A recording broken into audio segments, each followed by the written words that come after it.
Hi everyone. तो कैसे हैं आप सभी? आई होप आप सभी स्टूडेंट ठीक होंगे। तो मैं विवेक आपका फिर से स्वागत करता हूं आपके नए परिवार कॉलेज अपडेट्स में।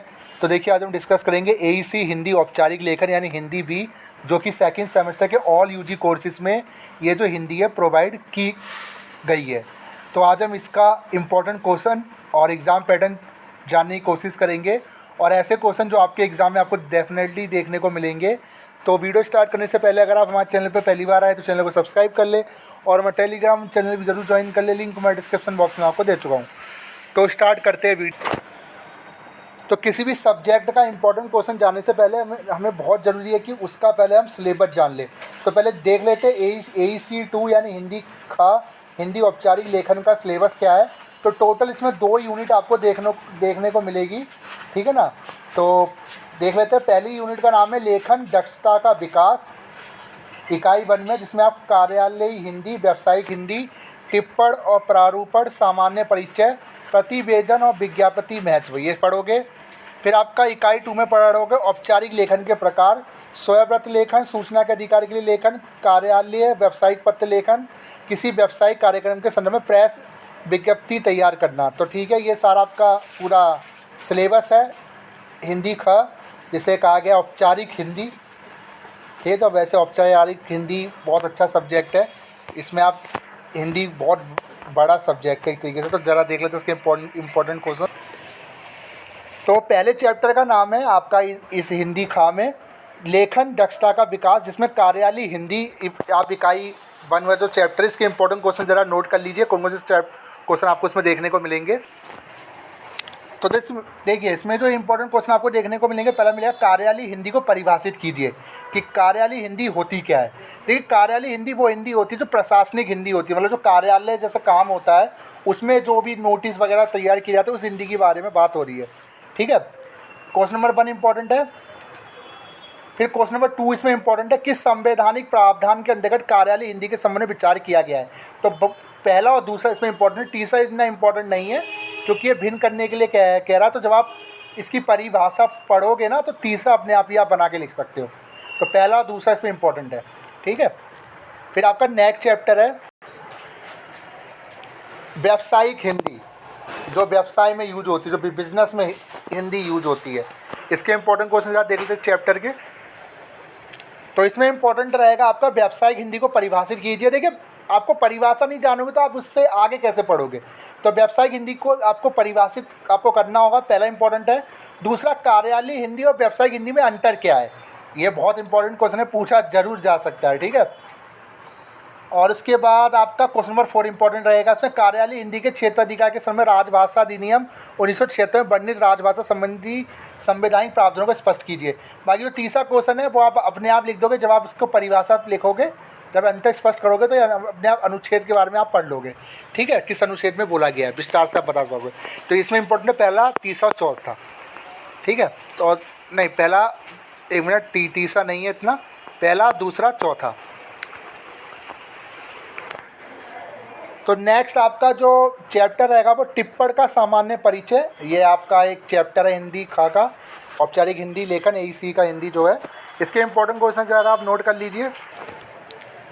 तो इस चैप्टर से आपके इंपॉर्टेंट क्वेश्चन कौन कौन से बनेंगे। पहला बनेगा टिप्पण की विकास यात्रा पर प्रकाश डालिए। जो टिप्पण है उसकी विकास यात्रा बतानी है, कहाँ से आया कहाँ कहाँ तक गया, ठीक है, पूरा विकास यात्रा आपको बताना है।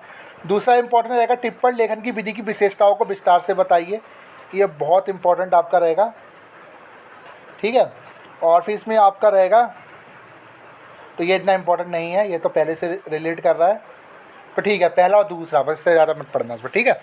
फिर आपका नेक्स्ट चैप्टर प्रारूपण का सामान्य परिचय। इसके इंपॉर्टेंट क्वेश्चन ज़रा देख लेते हैं। प्रारूपण का सामान्य परिचय, तो इस चैप्टर से आपके इम्पोर्टेंट बनेंगे प्रारूपण क्या है, तो ये तो आपको करना ही करना है। प्रारूपण क्या है, उदाहरण सहित इस पर प्रकाश डालिए। फिर दूसरा भी इम्पोर्टेंट है, प्रारूपण की लेखन विधि के मुख्य अंग कौन कौन से हैं, स्पष्ट कीजिए, ठीक है। और क्वेश्चन नंबर 3, चौथा नहीं इतना, क्वेश्चन नंबर 1, क्वेश्चन नंबर 3, 1, 2, 3 ये कर लेना, ठीक है। फिर नेक्स्ट एक यूनिट में काफ़ी ज़्यादा चैप्टर्स आपको देखने को मिलेंगे। प्रतिवेदन और विज्ञापति का महत्व, ज़रा देख लेते हैं इसके इंपॉर्टेंट क्वेश्चंस। तो इसमें दोनों इंपॉर्टेंट है। प्रतिवेदन के महत्व को स्पष्ट कीजिए और विज्ञापति सरकारी कार्यालयों के लिए क्या महत्व है, तो ये आपको दोनों ही करने हैं इसमें, पहला दूसरा। ठीक है, नोट कर लीजिए कॉपी में, फिर इनको सॉल्व कीजिए कि चैप्टर पढ़ के आराम से निकाल दोगे इस पेपर को। फिर इकाई 2, तो हाँ एक चीज़ और, काफ़ी स्टूडेंट के क्वेश्चंस थे कि सर ये जो पेपर है कितने नंबर का आएगा। तो मैं आपको एक चीज़ बताता हूँ, ये पेपर आपका 50 नंबर से लेके 75 नंबर के बीच में आ सकता है। ये जो हिंदी का पेपर है AEC का 50 नंबर से लेके 75 नंबर के बीच में पेपर आएगा। 2 से 3 घंटे का आपको समय मिल सकता है। क्वेश्चन इसमें 4 से 5 रहेंगे, बस सारे क्वेश्चन करने के लिए बोलेगा, ऑप्शनल ज़्यादा रहेंगे। ठीक है ना, क्योंकि नया है तो मैं इतना आइडिया के साथ ही कह रहा हूँ जो AEC का पिछली बार हुआ था।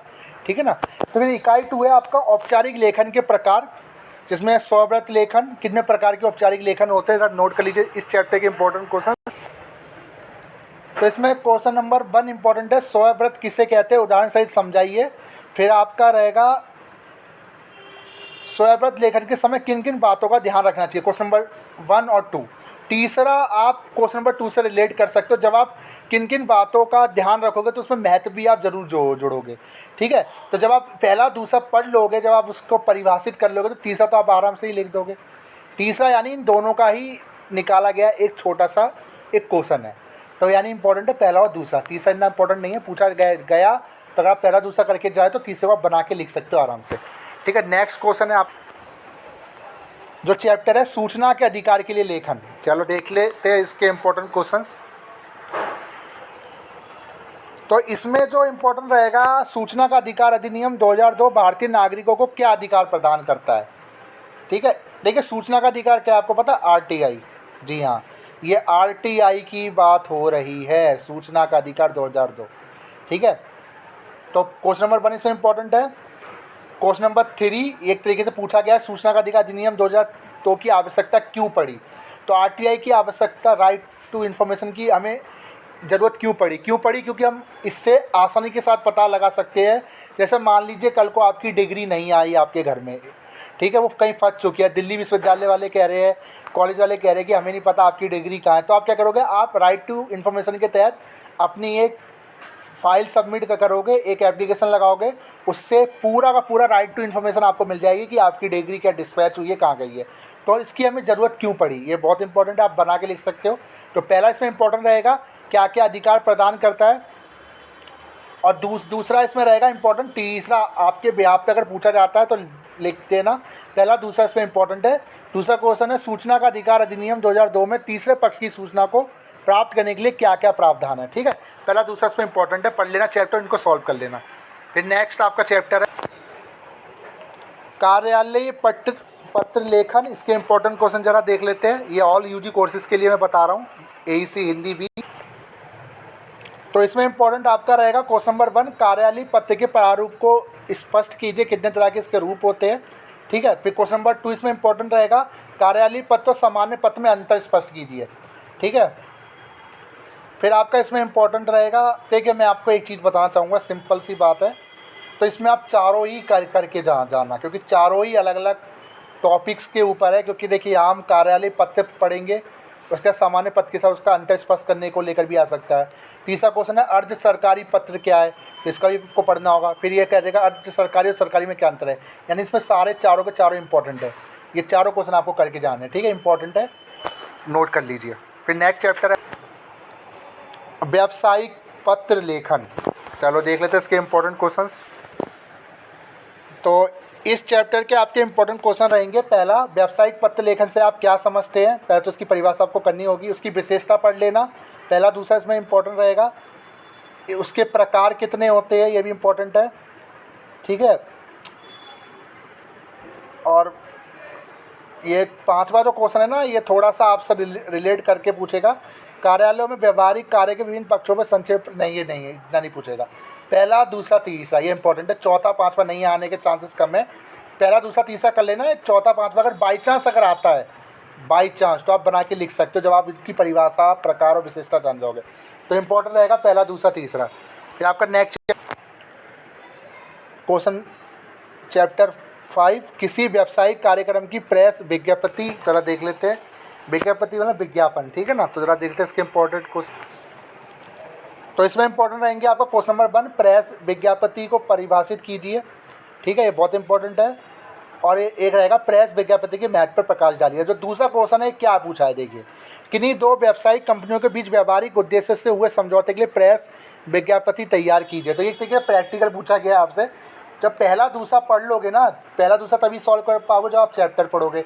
दूसरा क्वेश्चन एक प्रैक्टिकल के रूप में है। अगर आप पूछा जाता है तो जब आप परिभाषा याद रहेगी, उसका महत्व पता रहेगा, तो दूसरा आप आराम से लिख सकते हो। दो कंपनियों के बीच में नहीं पूछा जाएगा, दूसरे के आने के चांस कम है। तो पहला दूसरा इसमें कर लेना। ये था लास्ट चैप्टर आपका। तो ये थी आज की वीडियो। वीडियो कैसी लगी, वीडियो को लाइक कर दे, चैनल को सब्सक्राइब कर दे। Thank you.